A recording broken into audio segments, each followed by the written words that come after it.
proyek terorisme ini. Proyek terorisme, dan kami yakini ada hubungannya ya terorisme ini dengan Satgasus Merah Putih. Karena ada dugaan ya, kemarin sudah beredar di dokumen yang kita ketahui 303 Sambo itu ada Direktur Tindak Pidana Terorisme yang juga menjadi anggota Satgasus. Makanya kepada Pak Kapolri, dan Pak Kapolri juga sudah menyatakan berkali-kali kalau ada novum KM50 bisa dilakukan penyelidikan ulang kasus KM50 dengan novum. Karena itu audit Satgasus. Kami meyakini kerjaan Satgasus itu juga terkait KM50, juga ngerjain ulama-ulama kita ini. Jadi kasus terorisme ini kerjaan Satgasus juga. Kerjaan Satgasus. Karena itu kalau ingin membuktikan ini bukan kerjaan Satgasus, kepada Kapolri Pak Listio Sigit Prabowo, audit Satgasus.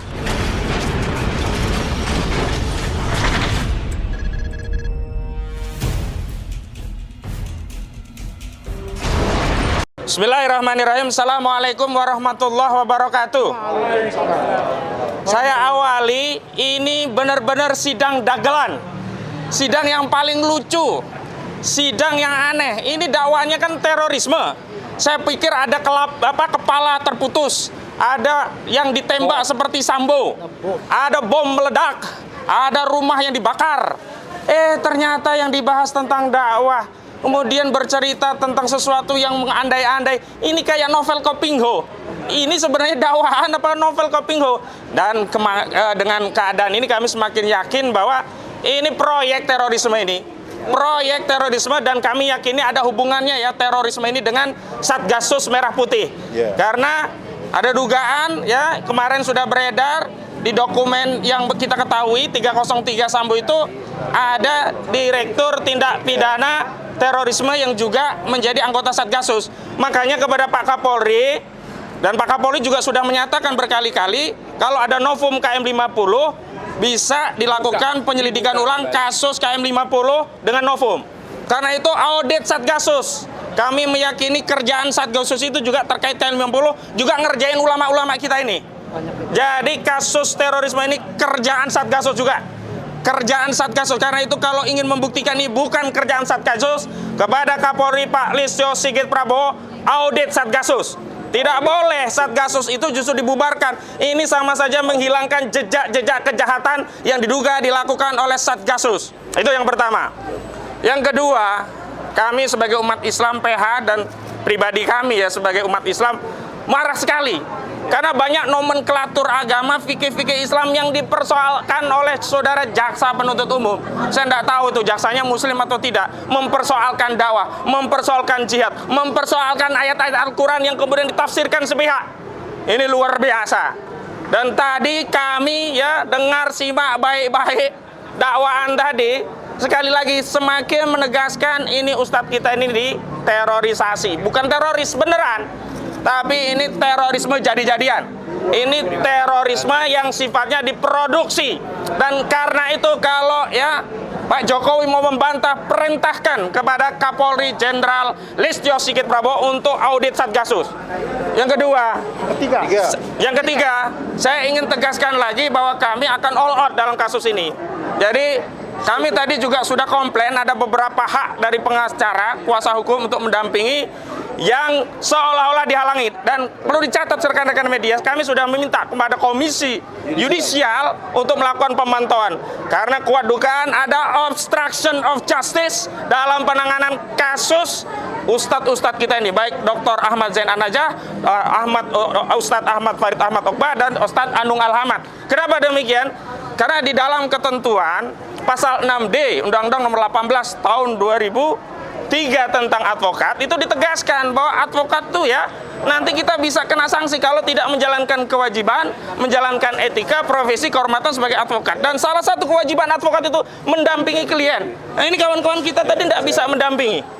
Nah ini yang menjadi soal. Dan terakhir, saya minta doa kepada segenap umat Islam untuk mendukung Ahmad Zain An-Najah. Dan terima kasih yang sudah hadir pada kesempatan kali ini. Kepada Bang Herman Kadir, selanjutnya kami persilakan. Tadi kami tim hukum semua sudah mengajukan protes kepada pengadilan. Kenapa? Mulai dari masuk ya, dari pintu gerbang situ sampai pintu gerbang kami dipersulit. dibatasi.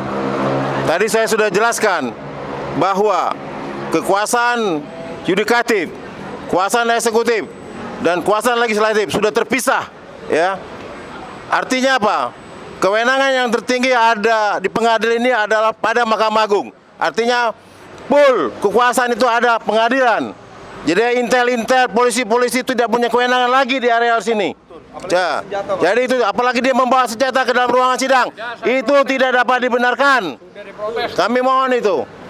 Kekuasaan ini penuh pada pengadilan, yang mana notabene-nya adalah puncak kekuasaan ada pada Mahkamah Agung. Mahkamah Agung tidak boleh diintervensi kekuasaan eksekutif. Ingat itu. Ini udah konstitusi kita. Semenjak amandemen Undang-Undang 45 sudah mempunyai kekuasaan mutlak yudikatif itu ada pada Mahkamah Agung. Ya, tidak pada eksekutif, tidak pada legislatif. Artinya apa? Kita harus ditegaskan. Konstitusi Republik ini harus dijalankan sebenar-benarnya. Tidak boleh kita Mahkamah Agung diintervensi. Tidak boleh kuasa Mahkamah Agung diintervensi oleh eksekutif. Ingat itu. Kami mohon itu pada pengadilan ini. Mereka boleh kok kita masuk, orang-orang petugas pengadilan boleh. Tapi intel-intel ini nggak boleh, petugas-petugas nggak boleh. Apa urusannya? Bawa senjata ke ruang sidang. Ada apa ini? Memang ini kekuasaan siapa? Siapa yang teroris? Ustadz kami tidak teroris. Bukan teroris. Kami yakin itu. Mereka pendakwa-pendakwa. Mereka mengajarkan agama Islam secara baik di Republik ini. Apalagi Ustadz Farid Rotbah. Dia Ustadz saya. Dia orang Salafi. Ajaran Salafi itu tidak ada untuk terorisme. Tidak pernah mengharapkan terorisme. Aneh kalau Ustadz saya dibilang terorisme. Kami melawan itu. Ya, sekali lagi saya katakan bahwa ustadz kami itu bukan terorisme. Ya. Allahu Akbar. Allahu Akbar. Pak, itu hashtagnya trending, Pak. Sekarang hari ini. Apa itu? Hashtag Ustadz kami bukan teroris. Sip, Siap. Satu lagi. tambahin hashtag yang teroris itu Densus 88. Kami punya bukti bahwa tim sus Merah Putih lah yang merekayasa kasus ini. Ingat itu. Ya. Dan itu sudah dibatalkan oleh Kapolri tim sus Merah Putih. Ya. Setuju. Artinya apa? Kalau sudah dibatalkan, proses penyelidikan yang dilakukan tim sus Merah Putih itu batal. semua demi hukum. Dan kami sudah protes ketika para terdakwa Ustadz kami datang ke ruang sidang dengan baju tahanan, baju yang seragam tahanan. Itu tidak boleh. Dan kami sudah protes tadi. Ini pelanggaran HAM. Ini pelanggaran HAM. Ya, mohon pada Pelanggaran HAM berat. penegak hukum Republik ini. Peradilan ini tidak boleh diganggu oleh eksekutif, baik kepolisian maupun pihak DPR. Artinya apa? Ini murni kekuasaan pada Mahkamah Agung. Ya. Pakaian seragam harus dikeluarkan. Tidak boleh, itu pelanggaran HAM namanya. Jadi Ini kan, rekan-rekan, ini sidang terbuka untuk umum, artinya apa? Atribut-atribut tahanan kepolisian harus dikeluarkan. Itu perintah KUHAP. Ya, ya, jadi Ini, rekan-rekan lihat ini. yang perlu diliput juga bahwa ternyata dakwaan itu saya pikir tadi sudah dijelaskan ada bahan peledak, ya kan, ada senjata, ada peluru, bahkan saya tidak menemukan silet saja nggak ada. Jangankan bom, senjata, peluru, silet aja nggak ada. Bagaimana dibilang teroris? Dan yang dibacakan tadi itu soal masalah dakwah. Masa dakwah itu dianjurkan dalam Al-Quran. Berarti siapa yang teroris sebenarnya ini? Lanjut. Ya, tadi kan ulama itu telah diterorisasi. Nah, terorisasi seperti apa sih, Pak? Jadi Masuk dalam pengadilan ini terorisasi. Dalam proses sejak awal kita nggak bisa dampingi dulu. Kalau kami tidak protes ke Kapolri, kita nggak bisa dampingi. Setelah kita ributkan di media, baru pengacara bisa ketemu, baru keluarga bisa ketemu. Nah sekarang ditaruh di mana? Di Cikeas. Itu nggak punya dasar hukum. Sekarang statusnya itu sudah wewenang pengadilan, harusnya di lapas. Makanya tadi Bang Ismar menyampaikan surat permohonan kepada Majelis Hakim agar status tahanannya dipindahkan. Nggak ada wewenang lagi Densus.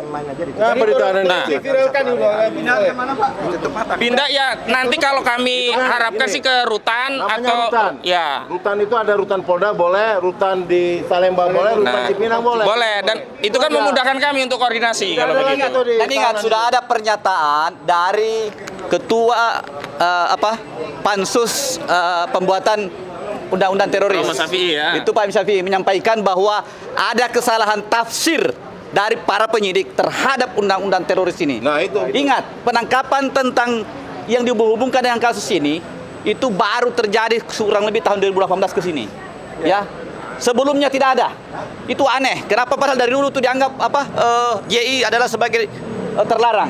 Nggak ada yang pernah diproses hukum. Kok tiba-tiba sekarang baru ada proses hukum tentang orang-orang yang dianggap berafiliasi dengan JI. Itu pun dianggap ya. Nah, tadi kami sudah bicarakan dengan klien kami. Mereka menyampaikan bahwa 90% dakwaan tadi itu adalah rekayasa. Tidak ada yang benar. Beliau semua menyampaikan siapa yang pernah melihat bahwa beliau adalah seorang JI. Siapa orang yang pernah dianggap dia panggil untuk masuk JI? Tidak pernah sama sekali. Tidak pernah sama sekali. Nanti kami akan hadirkan semua saksi-saksi, insya Allah. Jadi pertama, kedua tadi masalah dakwaan itu adalah tidak pernah ada muncul di proses penyidikan pada saat kami dampingi. Makanya ini cerita ngarang ini. Itu ngarang semua itu. Pada saat rekonstruksi, semua saksi-saksi tidak ada menunjuk beliau. Kok sekarang tiba-tiba di dalam dakwaan berbalik seperti itu? Nah, ingat, ada ancaman dari penyidik kepada klien kami bahwa dia akan membuka dakwaan itu adalah sesuai dengan apa yang mereka ketika awal-awal mereka ditangkap itu dipaksa untuk berbicara. Ingat, 14 hari klien kami tidak bisa kami dampingi. Kemana itu? Apa hasilnya? Sekarang ternyata dimunculkan. Nah, ini adalah berarti betul-betul hal yang sangat memalukan dari mereka, memudahkan segala cara untuk Jadi dugaan rekayasa bukan hanya di kasus Sambo, di kasus ini pun dugaan rekayasa kuat terjadi. Karena itu kita minta ya Kapolri lakukan audit Satgasus, kuat dugaan Satgasus terhubung dengan Densus dan bubarkan Densus 88. Allahu Akbar!